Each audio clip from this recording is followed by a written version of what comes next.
Assalamualaikum warahmatullahi wabarakatuh. Nama saya Siti Nadia Rizkia, nomor absen 36. Saya akan mempresentasikan tentang dakwah Rasulullah Shallallahu Alaihi Wasallam pada periode Madinah. Materi yang akan dibahas. Pertama, sejarah dakwah Rasulullah Shallallahu Alaihi Wasallam pada periode Madinah, dan yang kedua, strategi dakwah Rasulullah Shallallahu Alaihi Wasallam pada periode Madinah. Peristiwa hijrah Rasulullah periode Madinah. Perjalanan dakwah Nabi Muhammad Shallallahu Alaihi Wasallam tentu jauh dari kata mulus. Banyak rintangan dan cobaan yang dilalui Rasulullah selama berdakwah. Bahkan penolakan berupa hinaan dan celaan dari kafir Quraisy kerap beliau dapatkan. Berikut perjalanan dakwah Rasulullah di Madinah. Pertama ada arti hijrah dan tujuan Rasulullah Shallallahu Alaihi Wasallam dan umat Islam berhijrah.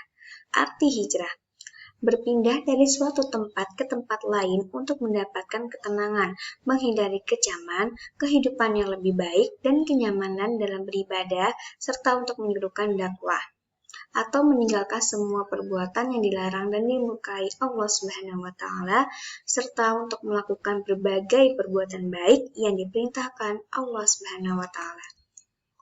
Tujuan hijrah: menyelamatkan diri dan umat Islam dari tekanan, ancaman, dan kekerasan kaum kafir Quraisy, serta agar memperoleh keamanan dan kebebasan dalam berdakwah serta beribadah, sehingga dapat meningkatkan usaha-usahanya dalam berjihad di jalan Allah Ta'ala. Mengapa Rasulullah hijrah ke Madinah? Karena upaya untuk keluar dari tekanan fisik dan mental yang dilancarkan kaum kafir Quraisy berupa fitnah, pengasingan, embargo ekonomi, dan penyiksaan-penyiksaan, bahkan adanya pemboikotan bangsa Quraisy kepada Bani Hashim dan Muthalib. Kapan Rasulullah hijrah ke Madinah? Yaitu pada 16 Juli 622 Masehi atau 2 Rabiul Awal 1 Hijriah. Faktor-faktor pendorong hijrahnya Rasulullah. Pertama, rencana pembunuhan Nabi oleh kaum Quraisy. Kaum Quraisy khawatir jika Islam berkuasa di Madinah, sehingga mereka berencana untuk membunuh Rasulullah sebelum berhijrah. Kedua, Madinah strategis untuk perkembangan Islam. Tahun 621, datang 13 penduduk Madinah menemui Nabi. Tahun 622, datang 73 suku Aus dan Khazraj ke Mekah, Yasrib yang strategis memerlukan pemimpin. Hijrah sebagai strategi perjuangan penyiaran Islam. Pertama, proklamasi berdirinya negara Islam. Kedua, Islam di Madinah menjadi subur. Pertumbuhan dan perkembangan Islam pada periode sebelum Nabi Shallallahu Alaihi Wasallam hijrah bukan saja lambat dan banyak hambatan, melainkan letak dasar politik dan sosial. Ketiga, berdirinya ibu kota dan Masjid Madinah. Keempat, lahirnya deklarasi Madinah atau Shahifah Madinah. Kelima, tumbuhnya rasa percaya diri dan ukhuwah Islamiyah. Dakwah Rasulullah Shallallahu Alaihi Wasallam periode Madinah, yaitu dakwah Nabi Muhammad Shallallahu Alaihi Wasallam di Madinah berlangsung selama 10 tahun. Isi materi surah yang turun di Madinah yaitu masalah sosial kemasyarakatan. Materi dakwah di Madinah selain 89 surah yang turun di Mekah, juga 25 surah yang turun di Madinah. Ketiga, peperangan yang dilakukan oleh Rasulullah Shallallahu Alaihi Wasallam bertujuan untuk: pertama, membela diri dan menjamin kelancaran dakwah. Kedua, untuk memelihara umat Islam agar tidak dihancurkan oleh bala tentara Persia dan Romawi. Hal yang dilakukan Rasulullah setelah tiba di Madinah.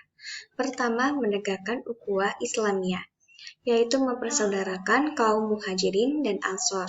Kedua, membangun pusat peribadatan dan pertemuan, yaitu membangun Masjid Nabawi.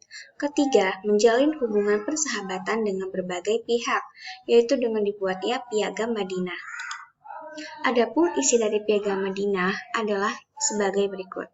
Pertama, Madinah Al-Nabi, negara dan pemerintahan pertama dalam sejarah Islam. Piagam atau Shahifah Madinah, yaitu konstitusi atau undang-undang dasar bagi negara Islam yang pertama, suatu perjanjian yang menetapkan persamaan hak dan kewajiban semua komunitas dalam kehidupan sosial dan politik.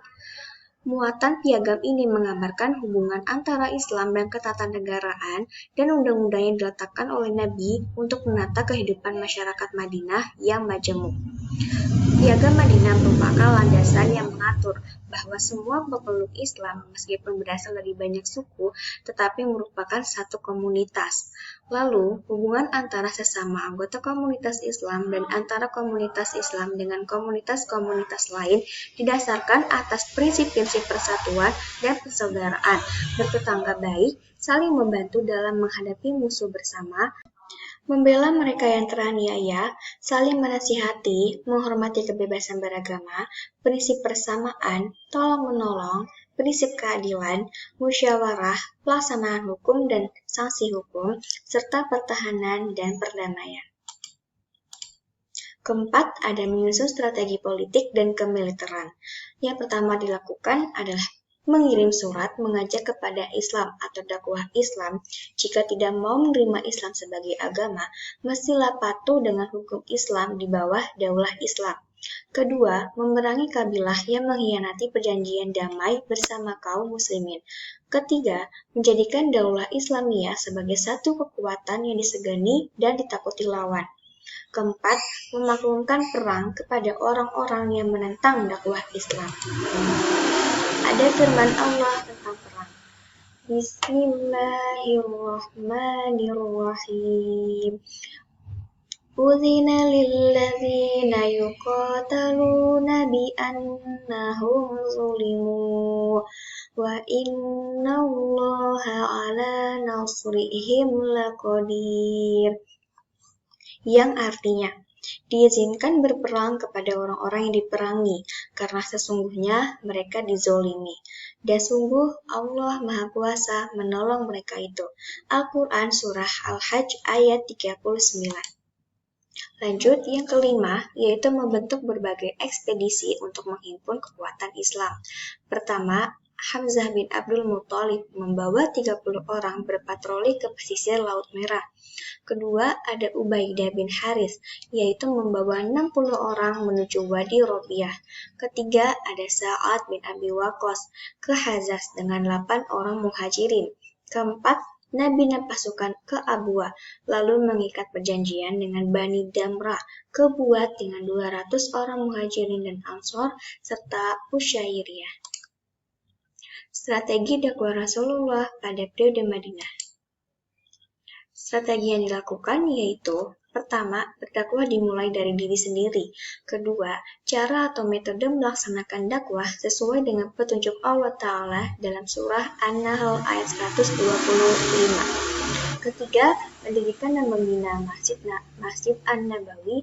Keempat, berdakwah itu hukumnya wajib bagi Rasulullah SAW dan umatnya. Kelima, berdakwah dilandasi dengan niat ikhlas karena Allah Ta'ala semata. Dan yang terakhir, perjanjian dengan bangsa Yahudi. Adapun perubahan yang dibawakan, yang pertama pada mulanya jahiliyah, yaitu menjadi jahiliyah, lalu sebagai bangsa pendusta yang tidak mau berfikir, kemudian sebagai bangsa yang musyrik dengan mengambil area, pohon, batu, kuburan, dan benda-benda lain untuk disembah, dengan mengatakan untuk sebagai perantara menghampirkan dirinya dengan Tuhan. Lalu berubah menjadi umat yang mulia, berjiwa persatuan dan percaya diri, serta mampu berjihad. Wilayah seluruh jazirah Arab berada di dalam wilayah kekuasaan negara Islam. Ketiga, sebagai orang yang dapat dan sebagai orang-orang yang memperoleh kemenangan. Keempat, sebagai orang yang mendapat pangkat tinggi di sisi Allah dan memperoleh kebahagiaan. Dan yang terakhir, sebagai muslimin yang dipercaya oleh Allah untuk mengemban amanat dari Allah berupa agama Islam yang telah disempurnakan, diridhoi dan dipenuhi nikmat atasnya. Adapun hikmah dakwah Rasulullah pada periode Madinah yaitu sikap dan perilaku yang mencerminkan dakwah di Madinah. Pertama, mengimani bahwa Muhammad SAW adalah Rasul utusan Allah. Kedua, mencintai Rasulullah dan mengamalkan sunnahnya. Ketiga, gemar membaca buku sejarah nabi-nabi untuk diteladani. Keempat, memelihara silaturahmi dengan sesama manusia. kelima, berkunjung ke Tanah Suci Mekah atau Madinah untuk beribadah, melaksanakan ibadah haji, dan melihat jejak-jejak sejarah perjuangan Nabi Muhammad SAW.